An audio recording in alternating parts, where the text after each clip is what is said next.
Welcome to Growth Tunes, Leadership Talk series by Intel.startup.program and ISB, Center for Business Innovation. To kickstart, just to introduce myself, I'm Prashant. I'm heading the ISB Center for Business Innovation, a research center focused on business innovation and its impact on building growth and resilience, where ISB, Center for Business Innovation, and Intel India together have been engaged in the last, since 2021, on a project on Emerging Technologies Center, where we're trying to study adoption of emerging technologies such as AI, blockchain, etc., and governance. Under the aegis of ETC, what we call it, we present to you Growth Tunes leadership series focused towards growth stage startups to address ongoing and emerging challenges and learning needs. We had the first session on June 30th by Professor Viswanathan on product management for growth and scale. The program details, and you could probably access the link for the previous recording of the previous session from chat. Saad, probably from our team, will be just dropping in the chat window. And based on learning and feedback collected from the first session, we've put together today's session on digital marketing for startups to accelerate B2B growth. So today we have one of our esteemed professors at ISB, Professor Madhu Viswanathan. Professor Madhu has been a very great support. He no words could justify his introduction, but a quick note: Professor Madhu is an associate professor in the marketing department at ISB. Additionally, he's also the research director at ISB Institute of Data Science. His work has been published in top journals like Marketing Science, Journal of Marketing Research, and Journal of Economics and Management Strategy. He's consulted and worked with multiple firms ranging from small businesses to Fortune 100 in US and India to help address some of their business problems, companies spanning a wide range of industries, including retail, insurance, and healthcare. Professor Madhu is the recipient of the Blatt Research Fellowship and the ISB Alumni Endowment Research Fellow at ISB. He has more than a decade of teaching experience both in the US and India, and has taught courses like digital marketing, social media and web analytics, marketing research, and business analytics for undergraduates, graduates, and executives. He brings his rich research experience to the classroom from both his research and consulting experiences. Prof. Viswanathan received his PhD from University of Minnesota, Twin Cities, and his undergraduate from BITS Pilani. Prior to joining ISB, he was a faculty member at University of Arizona. He's been a great mentor for us at the center, and his research has provided some great insights. On behalf of entire ISB and Intel team, I wish you all a great learning hour ahead. We also would like to request you all to participate via the chat window and sharing your questions and challenges.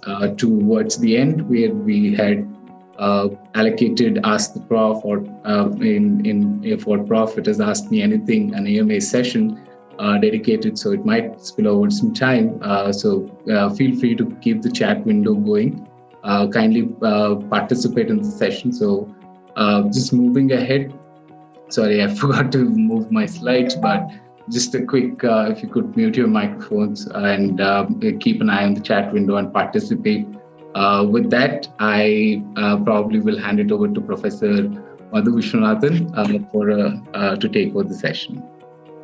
Thanks, Prashant.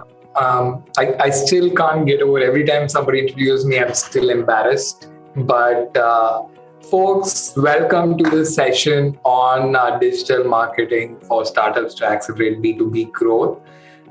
This is, I've taught a lot of digital marketing classes, and I do get a lot of questions about B2B marketing. And so this is one of my first attempts at putting together the knowledge that I've gained on B2B marketing together. So in that sense, any feedback that you have would be great. Now, just a little bit about myself. I know Prashant has already told you enough about me, but I just want to give you some background of the kind of work that I do to give you a sense of how my perspective has been shaped. So if you think about where, from a research perspective, I come from, it's mainly from the B2B relationship perspective. My thesis and a lot of my early work was on contract design, Salesforce compensation, how firms should engage with each other so as to realize benefits, and how does it impact essentially consumers, the marketing mix elements in the world we see around them. And that was the initial phases. And then, of course, over time, digital essentially became a part of our business environment. It was something you could not ignore. And so a lot of my research work has been as user-generated content, has been in designing auction platforms for e-commerce setups or to online workforces. So things of that sort. So still in my auction domain, but then my most recent work, of course, has very much been in digital marketing, trying to assess impact, trying to figure out what kind of campaigns to run, which campaigns are effective for different stakeholders, and so on, right? So that's essentially where a lot of what I'm going to be talking about is coming from. Now, one big background about me, I don't have an MBA. So my PhD was in business administration. I specialized in marketing, and it's basically applied economics setting in a marketing sense. Okay, so I come from a very non-traditional marketer's perspective. Okay, which means that I always start off with are we getting returns for whatever we're investing in? Right? What is the end goal of things that are going on? And our business is justified in making these calls, as opposed to saying marketing is relevant and that's why we should be doing it. Okay. And I want you to keep that perspective, right? Because a lot of times I engage with startups, their first question is, should we even do marketing? Okay. And I'm going to tell you, you should. And there are lots of times you're doing marketing, but you're not calling it marketing. Okay. But that's still, we don't have to, silo ourselves in definitions, but you're definitely doing some marketing, and marketing is useful. It's not structured. It's not scientific in the way you're doing it. And hopefully the class will give you some structure on how to think about digital marketing in the B2B space, and also what are the key things that you can leverage as you're moving forward. Right? Areas of expertise, of course, I've worked with a lot of companies in the space of, retail, healthcare, insurance, BFSI. Now the list is just becoming endless. But those are the initial areas I started off with. And a lot of my strength has been in designing models, statistical, econometric models that ask, one is to help assess current policies, impact assessment of strategies, and then come up with, course corrections if need be. And then also identify long-term strategies that can just then be restructured and set up. Okay, I'm a very much data guy, which is partly why I'm also the research director for the Institute of Data Science. A lot of people think of marketing as much more primary data, qualitative, up in the air stuff. There are people who do that, and then there are people like me who will sit down and do the math, create the statistics, and create the models for you. Okay, so that's essentially the space I will be in. Right? Okay, so quick thing on essentially, what the session today is about, and a little bit about what the current trends are. So first thing you need to, can I ask everyone to silence their mics? I'm getting some feedback here. All right, looks like we're good. Right, so first thing we're going to be talking about in general is, differences between traditional B2B marketing and what's happening in the digital B2B marketing space. We'll look at some similarities and differences. We'll start looking at what I think is the key part of today's digital marketing world, which is customer-centric marketing. And, it's controversial partly because a lot of people now say that they do customer-centric marketing, but in reality, they're customer-focused, which is not the same as being customer-centric. Okay, they do care about the customer, they understand customer, but they're not really customer-centric. And I explain the nuances over there, but that's a big part of what's going on in the digital marketing space.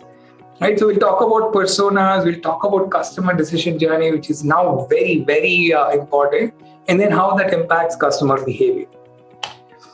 We'll then try to bring it together. There's a framework that I'm going to be talking about. We will not get into measurement as such, but there are this whole set of KPIs which I'm going to save it for later. If you're more interested in the space, we can talk about it. We're not going to get into modeling or attribution, but these are again big questions in the space that most people want to answer, right? Am I spending my money in the right place? Right? So some of the things that is changing, one of the things that I really like about this course, and it makes me work all the time, is the fact that things keep changing here on a routine basis. It's not one of these courses where I prepare it once and I can use it, the same material, for the next 10 years. Hasn't happened for the last 6 months even. Okay, there's so many changes year on year, month on month, that you have to keep updating. And that's something that you also have to understand as a business when you're looking at these kind of marketing techniques. Get wedded to the strategies, not the channels or the way to go about doing it. Right?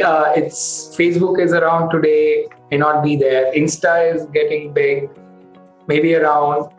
Meta might come up. Okay, these things keep changing. Right? So don't be wedded to channels. Keep going with the flow as far as channels go, but commit to the strategies as such.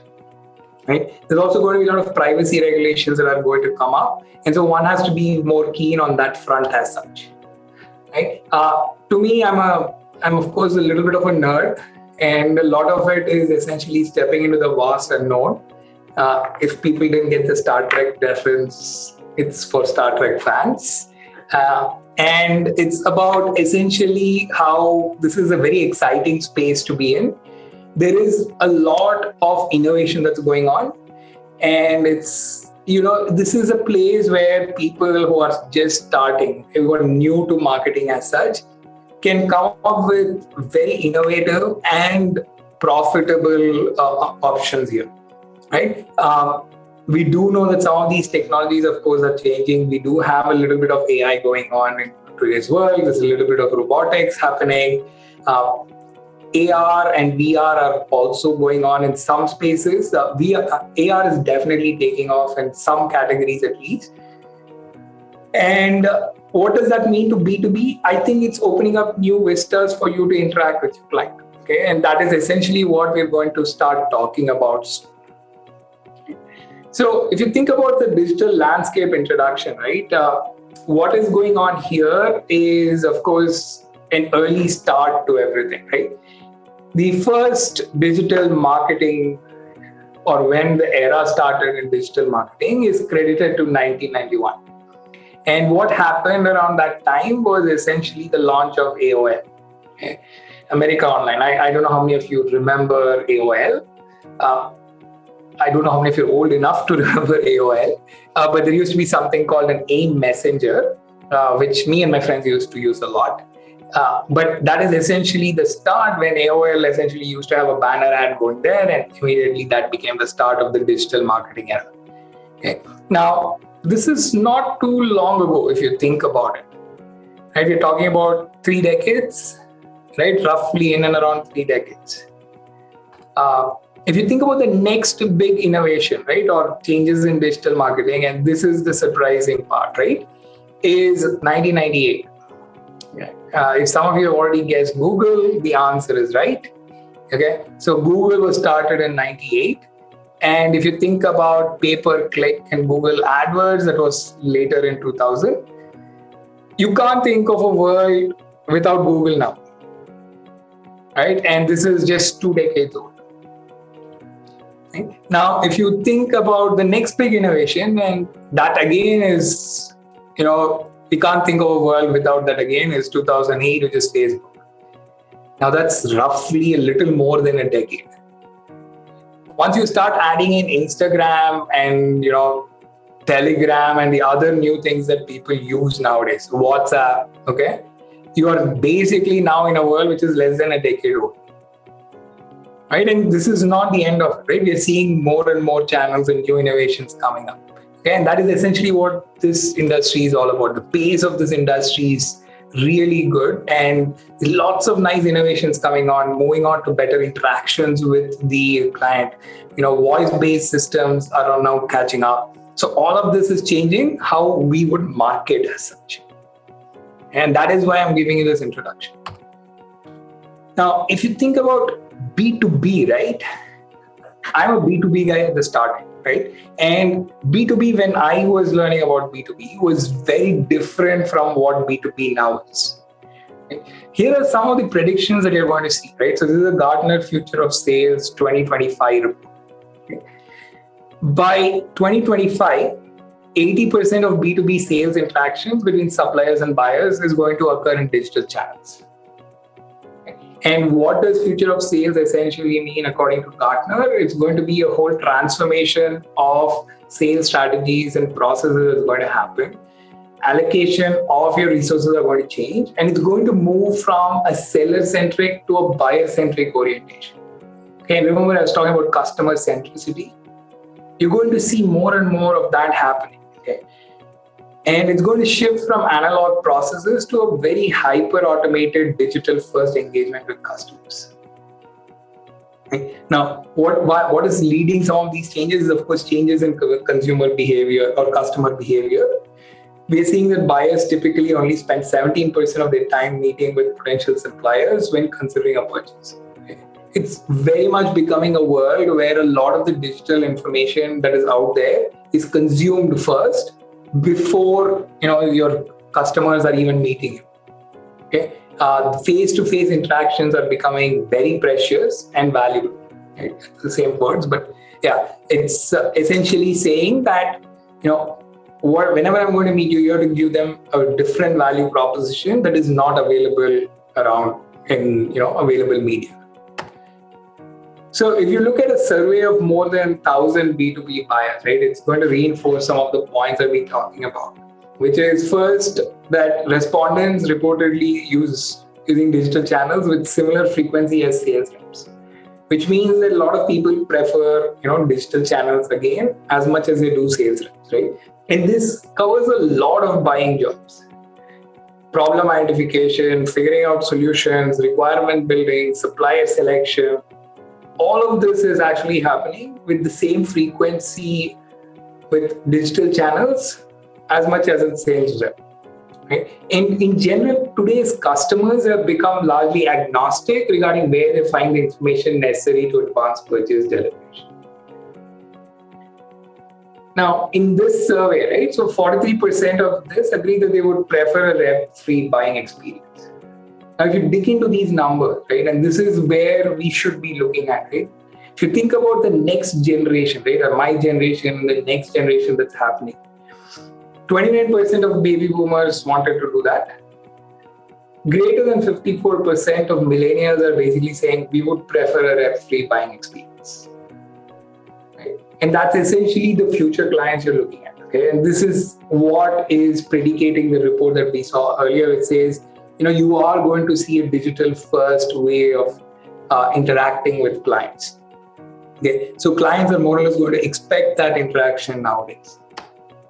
So I'm going to give you one use case which kind of reinforces the point that I want to talk about. Okay, this is a case about a company based in Canada. Okay? It's called Calgary Smart Systems. Okay? So they created a uniform commercial engine. Okay? And what is this engine going to do? The goal of this is to map customers' buying journey across a range of predictable jobs to be done for edtech purchases. Okay, so I've interacted in the past and consulted with some edtech companies in the US, K-12. So that's what they were serving.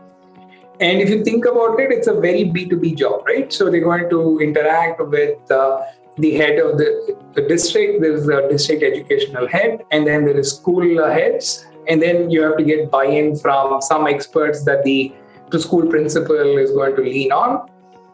And then they will make the order for a certain purchase, right? So there are multiple levels to the whole thing. Okay? Now, what did this team do? Essentially, they started with saying, okay, let's identify the common buying jobs. Now, if you look at the jobs, it's very similar to what most of you would experience from your setups, right? Learn about what is needed, buy, which is the actual purchase decision, okay? Order and install, adopt, and then support. Right? They've identified 5 common buying jobs, okay? And when they went about doing this restructuring, right, they found an internal team to support each one of them. So there's an internal team that's supporting learn, internal team that is supporting a buyer who wants to buy, order, install, support, and so on. Okay? Now, here's the big thing that's going to happen, and this is probably a theme that's going to be reinforced for the rest of the session. You're going to find that they reorganize their entire sales team, okay, with new job designations. Okay, they remove their existing sales structure, okay, of creating leads, getting the salesperson to go and talk to these people, figuring out where they are, to one where it's a senior team that's supporting each one of them. It's an internal team, not an external one. It's not a salesperson team. And the people there were all getting new job designations on what they're going to do. Okay. Then they also created geographically aligned pods where each pod essentially contains members supporting each of these 5 jobs. So think of it in terms of geographical areas, right? So somebody in the southwest, somebody in the east coast, somebody in the west coast, and so on. Right? Now, the key thing here is a lot of these pods were managed by UCA dashboards. And the thing with digital is you do get a lot of metrics. And here again, they had a lot of metrics which span traditional marketing, sales, and service activity. Now, what did this big reorganization and creating this customer buying journey do? In 18 months, their lead volume shot up by 50%, lead acceptance went up by 35%. And the biggest one, okay, was that the year-on-year growth grew at an incredible 48%. What is happening here? Just restructuring, remapping, and figuring out what the customer journey maps are. Right? And this, I know, sounds simple, but I've seen enough organizations to understand that, doing this reorg and realigning the organization is going to be the biggest challenge for most people. Okay? And that is where I think startups, right, you are going to have a bigger advantage here. Right? A lot of you are here because you're innovators and you've identified an area where you can bring about a difference. Okay? This again is a different way of reaching out to the customer. Okay? It's basically saying the traditional sales way of doing it is not going to work. Okay? You have to start aligning your organization better. You are more agile and leaner than other organizations. And that is going to give you a leg up when you're going to start thinking in these terms. Okay, and we'll start digging more into these aspects as we go on. So, key things, of course, this transformation has been happening for the last decade or so, but we do know that the COVID gave a push. Unintended, but it did.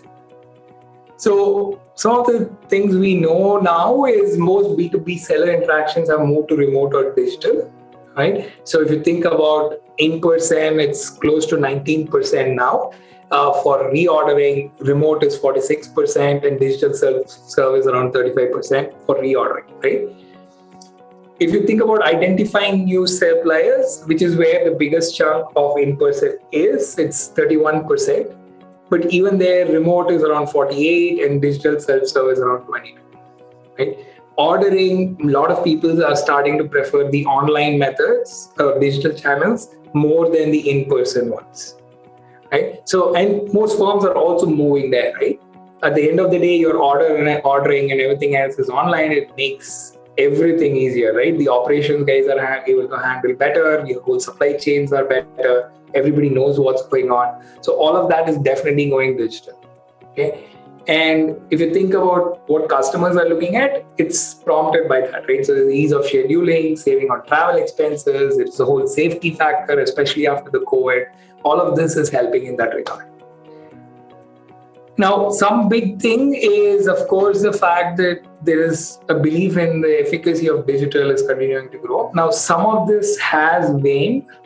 Okay, so this is 2020 report, right? A lot of this was thinking, okay, digital is just going to change in the paradigm. We are now in a new paradigm. People have cooled off on that belief. Okay, so it's not that it has completely transformed, but it has definitely changed.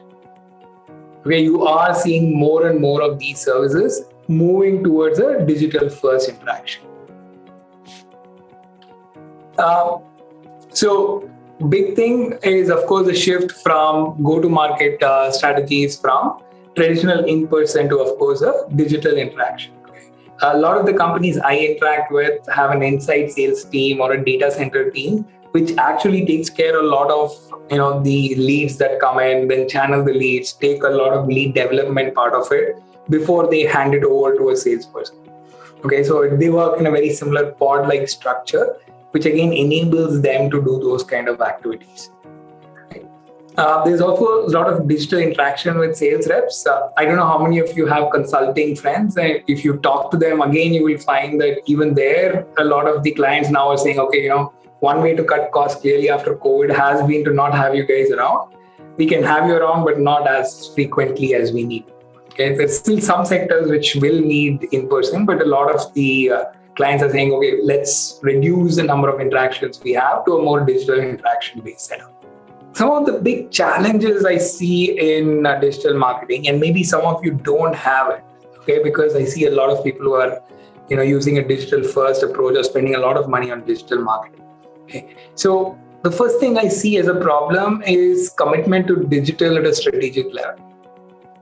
And a lot of this happens with a lot of traditional companies who are used to doing marketing and sales in a particular way. And they see digital, they're using digital in a manner which is very similar to traditional marketing. And they're like, oh, what's the big difference? I could do better. And remember, B2B sales is much more complicated, right? And so, it's difficult to build it up. And so they might essentially come up with saying, okay, I don't see the impetus here. You might have some young guns taking on digital, but they don't have a support at the strategic level. The other big thing is creation of consistent experiences online and off. I face this a lot, especially in B2B settings, which have an omni-channel or a multi-channel setup.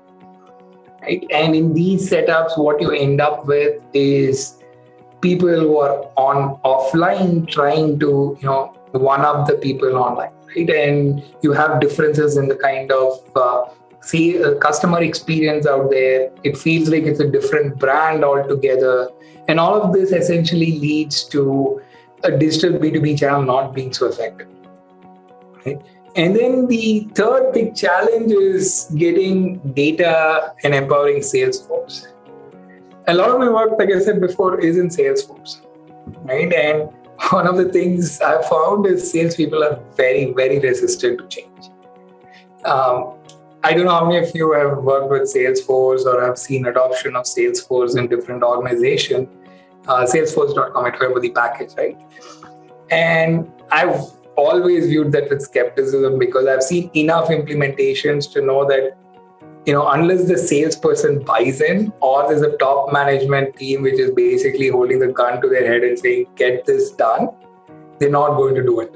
Okay, and there are two reasons for it. One is they feel like the employer is monitoring them, and so they're going to use this data to essentially, get them to do more work or find out they're not doing enough work, find some fault with that. The second thing is that's not what they're interested in. Right? They don't know the value proposition of data yet, or they don't see the value proposition yet. And so it's going to be very difficult there. And that is going to be a big challenge, but there is a lot of gains from this. Okay? Essentially, if you see how organization structures are changing, you're going to see a more integrated team. Right? It's not going to be a marketing team separately from a sales team. You're going to have an integrated marketing and sales team which needs to work together. And how do you work together there? It's using data to come up with insights that a salesperson alone will not be able to have. Right? Integrated with the operations people. Right? They're handling delivery. They're handling, returns. So work with them. Okay, so it's an integrated team and essentially empower the sales force to make decisions on the ground on certain factors. And you're going to see a lot of this. I work in a healthcare setup again where there's a lot of detailing that goes on. Right? The salesperson nowadays has a lot of freedom there on showing you, packages and saying, here's how it would look, right? So they're all equipped with iPads and inbuilt apps, which tell them, here's how the product design will look, and so on. Now, the last part, of course, is the end-to-end connection of process to improve insight and decision making, right? Essentially saying integrated and help them understand what this goal is all about. Now, if you think about what the commitment to digital at a strategic level means, this is the org culture I was talking about. Okay, and here's where you startups have a big benefit. Okay, you can build your own organizational culture and structure.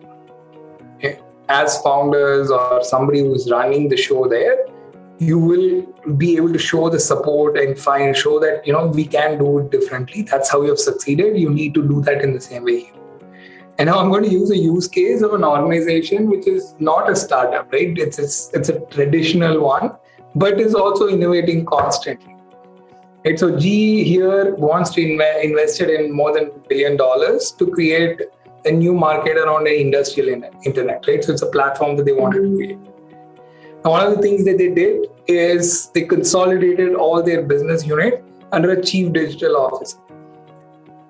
One of the things you will find out, right, as you start expanding, having one person taking care of all this coordination things across different aspects will help a lot.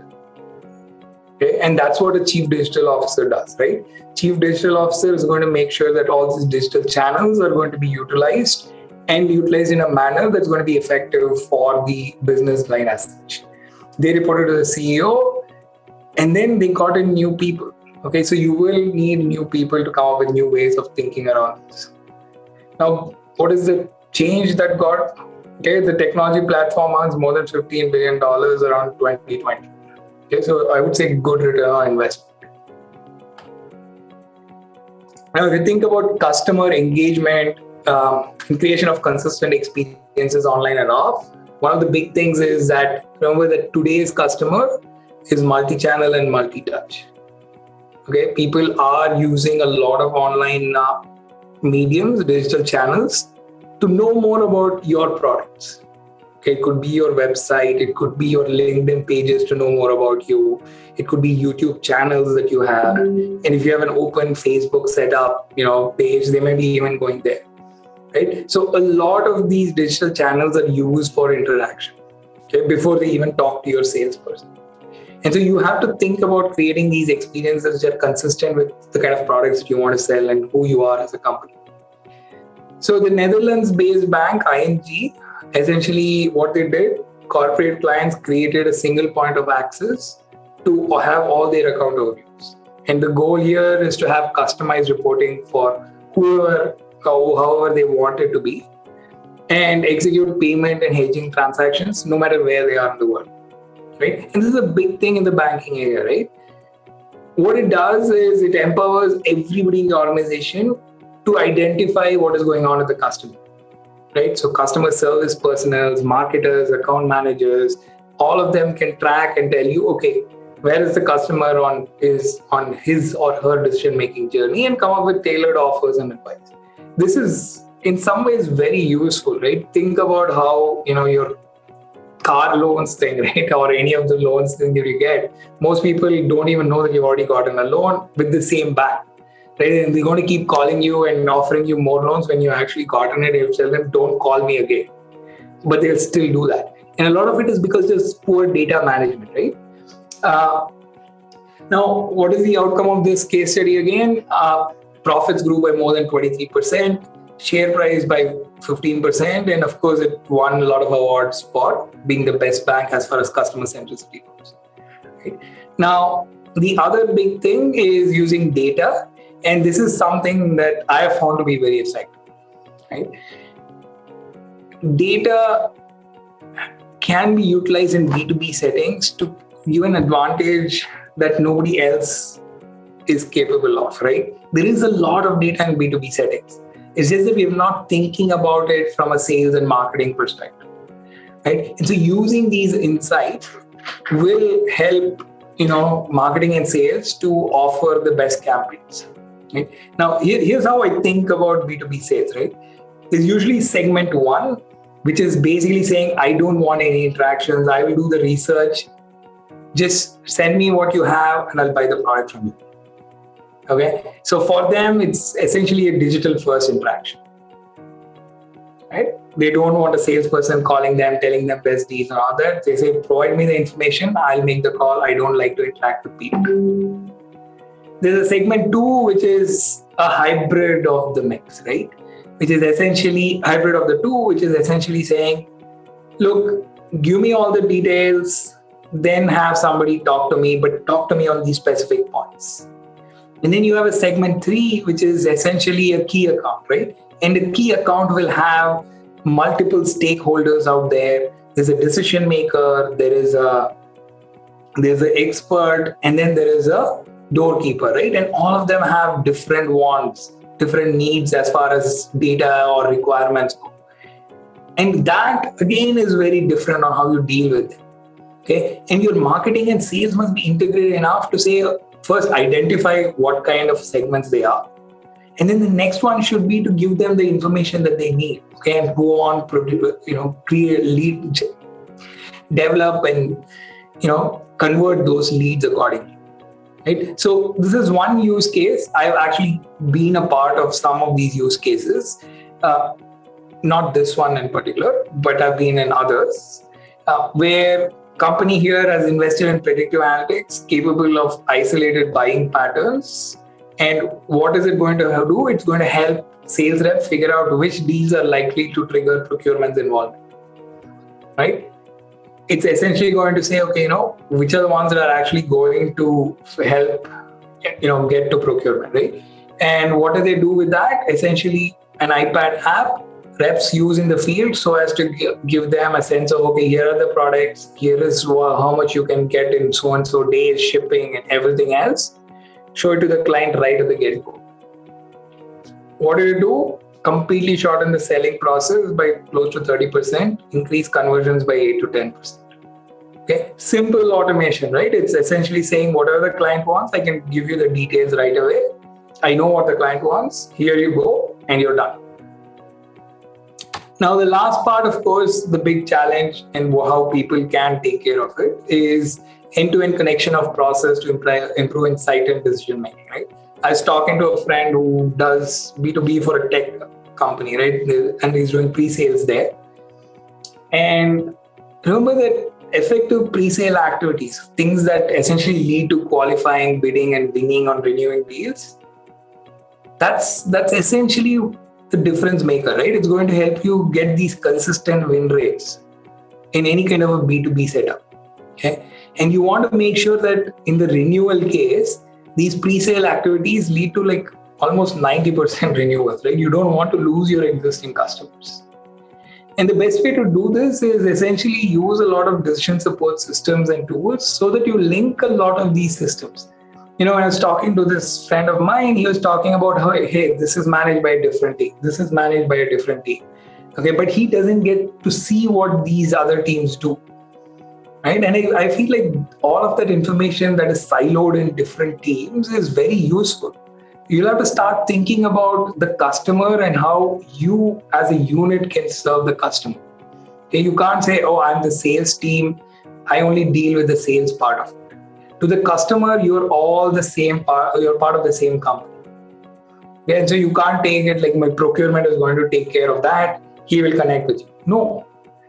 Okay, everybody should talk to each other and the customer gets what they want. Okay, and so in this case, the sales team access all client service, support, and financial information even before their customer interactions. Figure out, in some kind of a health card or for the client, right? Saying, okay, here is where we are. And for the operations team, getting to know what is happening in the sales pipeline, help with resource and delivery plan. Right? So these are all very simple automation things, right? And you would be surprised to see how many firms are still behind on all of this. Now, there could be other challenges to the whole setup, but that's essentially where we're coming from. Okay. That brings us to the exercise as such. Now, the exercise I have for you is essentially helping you get to knowing your customer, right? And it's a Word doc. I've sent it out. And Lopa, are you going to share it to the participants? Has it already been shared? How is that going to work? I'll share the link here, Prof. Okay. With the chat box. Okay, excellent. Now, as you go through that exercise, right, I'm going to give you around 5 to 10 minutes. And the goal here is not for you to complete the exercise now. Okay? What I want you to do is go through the Word doc and go through this mental exercise of if I wanted to create a customer or a buyer persona. Okay, how would I go about doing it? And now I have a lot of hints out there. Okay, questions that you should be asking when you're creating your buyer persona. Right? And try to see if you have answers for that. Okay? And I find it to be very effective if you start putting pen to paper. Okay? So when you're answering these questions or creating your buyer personas, start writing, getting a little bit more detail. See how much more detail you can. Now, once you start doing it, try to see if you can actually get some data to back those buyer personas. Okay? And that could be your existing customers. It could be your potential customers. So start doing that exercise. Okay? But again, these are all things that I want you to do when you're creating your actual buyer persona. For now, the exercise is go through these buyer personas, the exercise I have dealt out, the question and answers, no answers, but questions as such, and try to come up. And then we'll regroup in 10 minutes, okay? So it's 8:20 now. Shall we make it 5 minutes, given how we are on time? Great, Prof. Yeah? Sounds good. All right.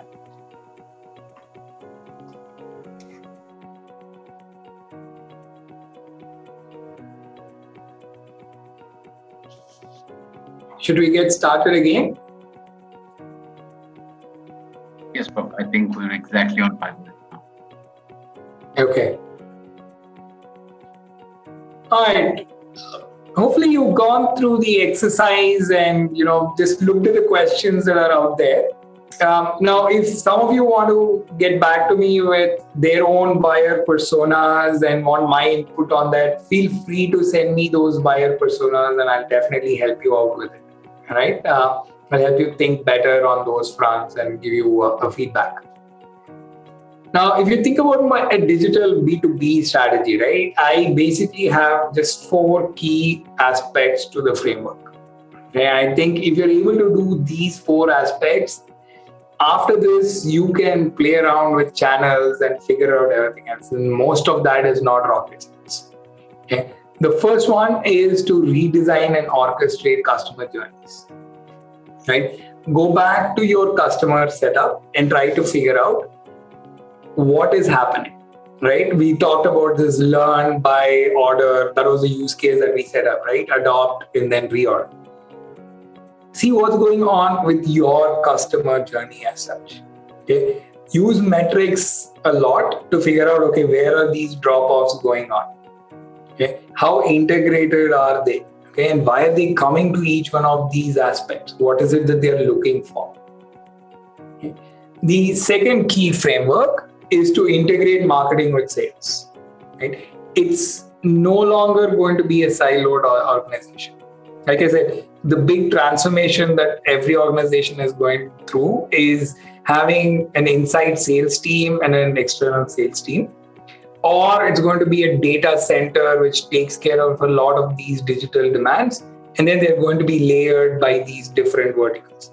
Right? And essentially, it's doing the same setup, right? They're getting to understand customers better. They're creating content. They're delivering content, enabling the salesperson to come up with more than just pure information, right? A lot of times before, the salesperson used to be an information provider and then an enabler of the whole sales process. Nowadays, the salesperson is more like a co-creator where the information is out there. He's just showing you where it is. In some cases, a lot of times customers find it on their own. and then helping them close the deal, right? Essentially take care of any frictions that are there. The next big thing is related in the sense that it's to modernize your core commercial processes. If you're selling products and pricing is an issue, you need to make sure that it's integrated enough that you figure out what are the right prices to sell to the customers, right? Customers should be able to, let's say, create their own prototypes, create their own product mixes, come up with some things which are more customized to their needs, and you should be able to deliver to them. So some of the few things that happen in today's world, right? When you get email leads, for example, somebody reaches out to you. We know that if you don't respond within the next 24 hours, the lead is gone, right? And this is, you can't deliver content back to that lead unless your systems are organized in such a way that, given the requirements that the email says, you're able to create the content and send it back to them within the next 24 hours. Right? And that is essentially what modernizing these core commercial processes is all about, right? You should be able to respond quickly and provide the value that customers are looking for. They're ready to move on, right? So there is enough options out there. You also need to start thinking in terms of disrupting channels and communication processes. Don't think of traditional ways. Think of using videos a lot of times. Think of VR, AR, a lot of these things to essentially communicate and deal with customers in a different manner. So if you think about the new journey, right, what is happening essentially is, we've gone from, so if you think about what happens initially, there is a trigger, you get a lot of internal recommendations. Then essentially you are identifying new suppliers. We do a lot of research where we do product and service comparisons. And then you go to a human-to-human conversation sometimes where customer and end user touch points are there. And then it essentially go to a formal RFP, right? A lot of times what's happening is digital is everywhere now, right? So digital is going to play a supporting role in the evaluation process, right? They're going to give you the options, they're going to give you the information. As far as formal RFP and actual ordering goes, a lot of this is digital. And then if you think about direct purchase again, digital is playing a big role in terms of, follow-ups and things that happen after, right? Even with self-serve, you can think about how a lot of the reordering is happening, right? You have reorder reminders, sometimes it's automatic reorders, so that, you don't want to have the human in the loop essentially for a lot of these things. Okay, so you can have triggers which are internal recommendations. So this is essentially what's going on in the traditional setup nowadays. Okay, it's not this siloed thing. You just keep going around in circles and keep doing this so that customers keep coming back to you. Now, if you think about some of these use cases, right, when I talk about modernizing core commercial process, right, what do? They essentially, it's a high-tech hardware company, and they came up with an automated solution to compare prices and drive recommendations for thousands of their product configurations. Right? I say, what are they doing? It's a simple pricing tool. You come up with the product configuration you want. It's a high-tech hardware thing. And they're going to show you what the price is. And they're also going to tell you why those prices are there. Right? What are the changes in this product which are requiring those things? And what do? They actually have a lot of price benchmarking. Behind the scenes, it's price trend analysis, some prescriptive analysis, and they come up with these pricing recommendations. Big advantage for the company, allowed them to reallocate significant resources from just manual pricing management to growth initiatives. Okay, so ask yourself this, right? Which one of your processes can be automated enough that you don't have to deal with it? Okay? And this is what you need to start thinking when you're starting to think in terms of growth, right? To me, growth is essentially setting up a lot of processes so that you can start scaling. Right? And you can't scale if you don't have the right culture, the right processes. You should let things take care of themselves. And that can happen a lot by modernizing a lot of these core commercial aspects. So if you're thinking about redesigning and orchestrating customer journey, right? This is an agricultural products company. What was the problem they were having? Poor customer satisfaction, customer base was being eroded, right? What did they do? They came up with design thinking, reinvented the customer journey, and they figured out what should be the online process for ordering, tracking, and query management. Right? So they essentially got back to the drawing board, figured out the customer journey. What happened? Throughput improved by 20%, and the process went live after 16 weeks. Right? So they figured out a product which would work with very well. In terms of disrupting the channel, this is one of my things, new ways of thinking about it, right? So think of Tesla, right? One of the things that Tesla did in this whole car market was they decided to go to the customers directly, right? Instead of going through the traditional dealer network. Okay? Other B2B setups can also happen. In some places, intermediaries may be very essential. Some of it may be regulated. But try to ask yourself if they're necessary in your setups. Okay? And they come in with their own baggage as such. There's advantages and then there are disadvantages. So you have to start saying, okay, can I reach to them directly? And in a digital world, you can. Right? So you have to start thinking in those terms and trying to disrupt essentially the whole channel and the way of reaching to your customers. Now, one of the things I do want to talk about, and this is where most of the people leverage to when they start thinking about digital marketing, right? Which is communication strategies. Okay, a lot of this was much more open digital marketing. But if you think in terms of communication strategies, what is the advantage? You can reuse digital to reach more customers and prospects quickly, right? The thing you have to do is customize digital communication for all your buying center members. And you can also use digital to share information among your whole setup, right? So vendors, suppliers, intermediaries, all of that. Okay. So this is the advantage of communication, B2B communication strategies. Now, things that you could do here, if you think in terms of what is going on, there are intermediaries who are coming in who are going to provide information about seller offerings in real time and earn money. Okay, so think of them as platforms in a B2B world, which are connecting people from the buyer and seller side. There is evidence, okay, and this is going into actual social media channels, right? There is evidence that if your channel uses social media, everybody benefits. So there is contagion effects that will benefit suppliers, retailers, and consumers. So if your supplier starts using social media, the buyer also feels the impact. There is an improvement in performance as far as social media usage goes. In general, you find that B2B digital marketers are going to rely a lot on their own websites and social media to make these communication decisions. So these are the general preferred ways of communicating there. If you think in terms of content, right? A lot of B2B marketers are going to use more emotional appeals and highlight corporate branding more than B2C marketers. Okay, it's basically saying this is who I am as a company, right? You're basically highlighting quality, value, and that's why the corporate branding is coming in. And the other big thing is, this goes back to this, making sure that you have an integrated setup, is organizational processes for developing digital content and subsequent integration does lead to better lead qualification. Okay, so the better you are at creating this content, it does lead to more lead qualification.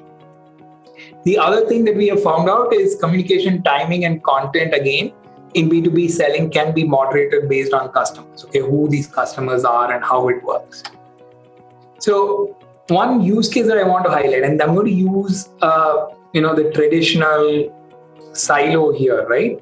So you have the funnel here where you initially have a suspect, then you try to go to the contact, then you have a lead, then it becomes a contacted sales lead, and then finally you have somebody who's purchased. Right? Now, some of the things you could do here, right? You could have a lot of content delivery channels which can be used. So search engines, by the way, are big. Anytime you figure out intent of your customer, by finding out, okay, what are they typing, what are their needs, what are their requirements. If they fill up some of your lead forms, right? All of that is going to be very helpful. Like even a webinar, right? Why are they coming to a webinar? All of that is going to be very helpful. So search engines, emails, advertising media, LinkedIn, Twitter, YouTube, Facebook are essentially the content delivery channels that most people use. If you think about content creation, right, what do B2B companies do in general? You're going to see a lot of white papers, blog texts, digital brochures, webinars, newsletters, infographics, videos, social media updates, pictures, etc., to reflect what kind of content creation needs to be done. Okay.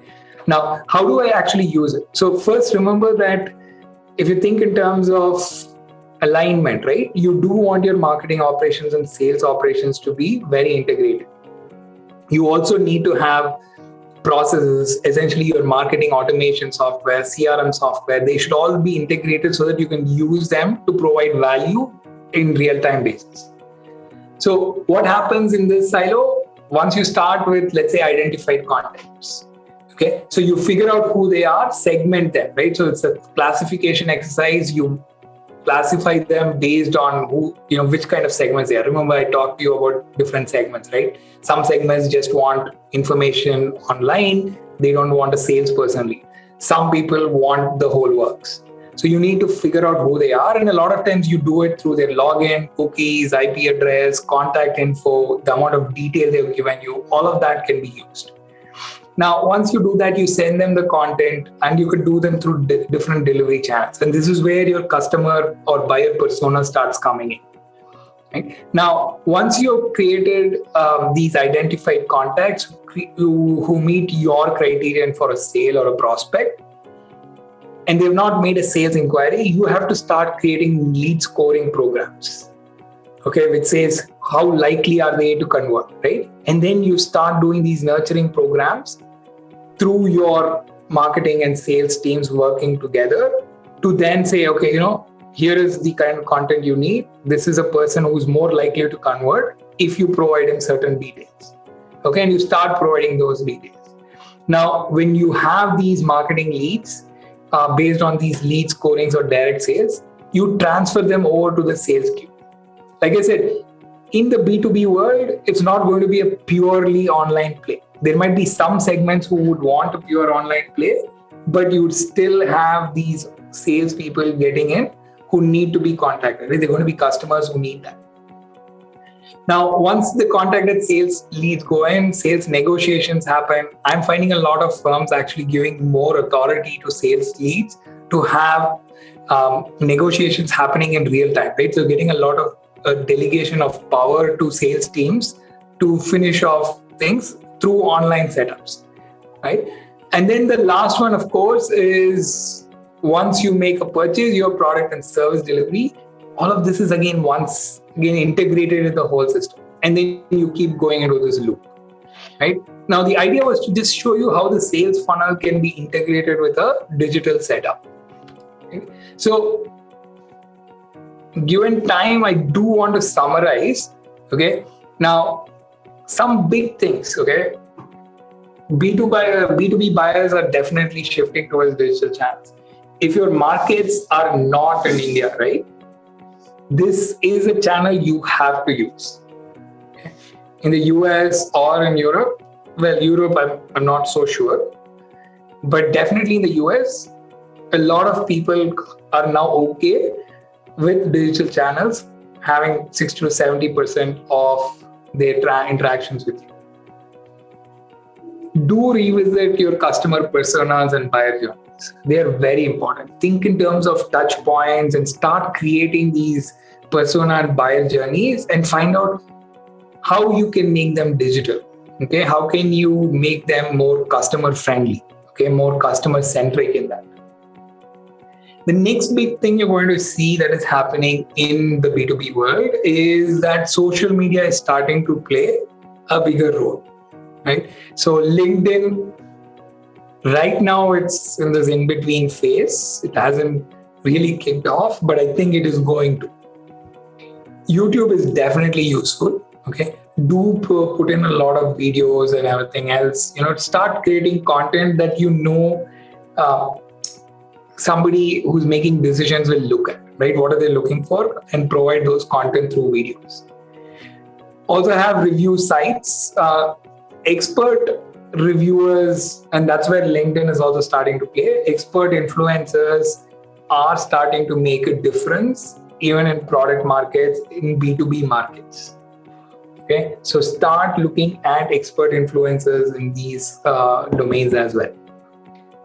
Content marketing is improving. It's starting, it is big in the B2C, but even in the B2B world, content marketing is improving. I remember days when the marketing team used to give a handout or a brochure to the sales team saying, here's the product, go sell that. That's no longer the world we live in today. Okay, it's dynamic. Content is customized to the customer. And every time the salesperson meets a different customer, everything over there has changed. Okay, and the marketing team needs to work together on that. And then, of course, the last part is metrics and analytics. Once again, talks about an integrated setup. KPIs are now becoming a part of the deal.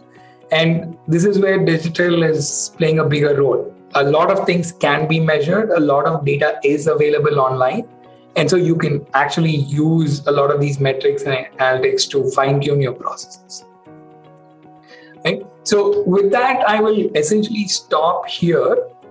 Okay. Now, what I'm going to ask all of you is, I've shown you the funnel picture and how you could think of digital marketing there. And what I would ask you to do again as something for your firm is to start thinking of that funnel again and create one for your organization. Okay, create one for your organization that says, here is how my organization works as far as marketing and sales teams go. Here are the channels they use for content creation and for content delivery. Okay, and which stage you're using them at. Now try to impose your buyer personas on that again and try to see what is going on in that front. I know it sounds complicated right now, especially if you have multiple stakeholders. But once you start doing it, you will find that your strategies are going to be more efficient and deliver more value once you start doing that. Okay, so questions, and over to you, Prashant. Thank you, Professor. We have some questions that are coming in already. Maybe we could start off, but I would encourage rest of the participants to sort of post your questions. This is probably the time for Ask Me Anything or Ask the Prof moment. And Prof, probably I'll just start off with one question that has been in the chat. A typical B2B deal takes about at least 3 to 4 months, and if the deal is big, it will generally take about 6 to 9 months before it is closed. Do you feel with everything shifting towards a digital mode, there will be any drop in the duration of these deals? That is one question. Yeah, I do see that thing happening. Now, it depends again on who your customer is, by the way, because if your customer happens to be the government, there are some processes, and some organizations also tend to be, semi-bureaucratic in that sense. But what is definitely changing over there is the timing of these deals. It's the bureaucratic hurdles are there, but the real interactions or time for interactions are really short. So there will be a drop in the duration of the deals, and that's what I envision.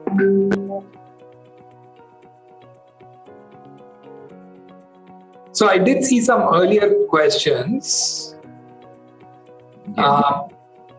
So is digital first applicable to B2B in India? Good question. Right now, I see a lot of hybrid in India. Okay, I don't see everybody saying digital first. But even in the B2B worlds, I have seen in a lot of healthcare markets is even before the first interaction, there is a lot of digital content provided. Okay, a lot of videos, a lot of site visits. So that is definitely happening. And I see that as a digital first. Like when you go to the client, you're basically saying, hey, I've given you videos, I've given you all the material. Let's talk about what you really need now. Percentage read for India, Kiran, I don't know. I will have to look at that again. Not meeting in person become a differentiator again. It depends on the client. Okay, I think there is a COVID effect going on where people were starved from meeting others, and so you will see this huge bump of meeting. But I think the reality is going to be somewhere in between. You won't see the same meeting in person like before. Yeah, go ahead, Prashant. All yours. Right, Prof. There was another question from Eilish from the group. Any use cases for niche industries like maritime, wherein asset prices are in millions? Any specific strategies to be adopted? I don't have specific for maritime as such, but I think even in those, especially for asset prices which are in millions, right? I found digital to be very useful. One of these examples is a high-tech hardware setup where the machinery itself is worth like millions. And there is research again in that space where people have shown that even in those setups, giving videos and content which essentially explains these differences to the decision maker, usually a CEO or a CTO or a CMO, makes the difference between who gets the deal and who doesn't. I was talking to somebody who was talking about how even in a standard auction setup, right, in the initial technology detailing, their digital first approach where they were able to show the value of their product in a different manner helped them get higher scores in this auction setup on essentially technology aspects of it.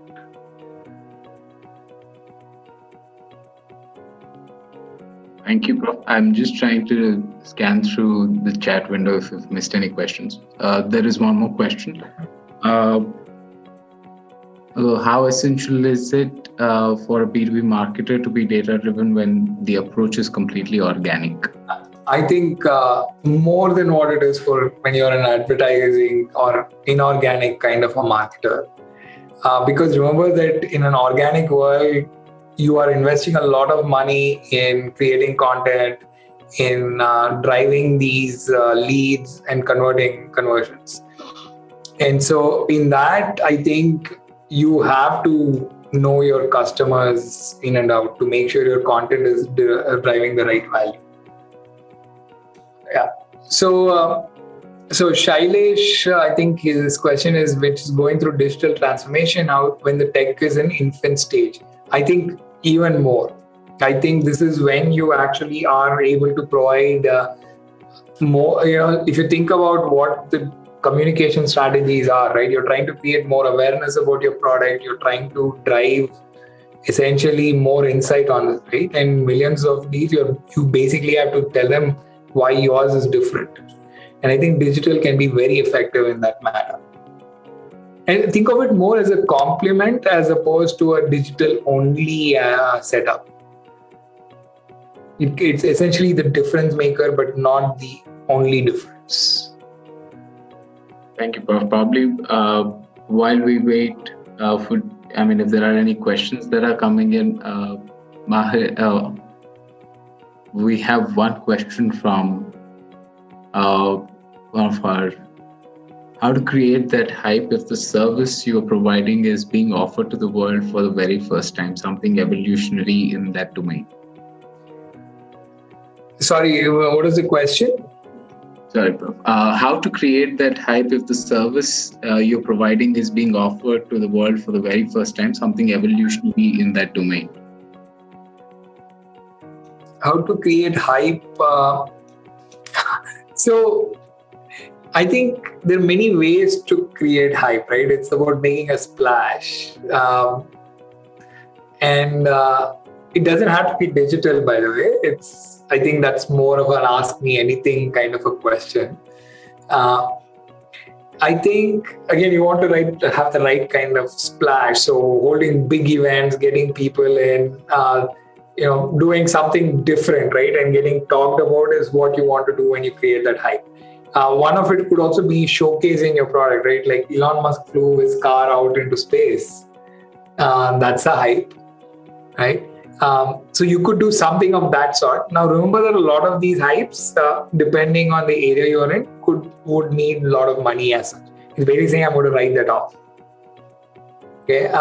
If you're thinking in terms of virality, I think that's a very different idea.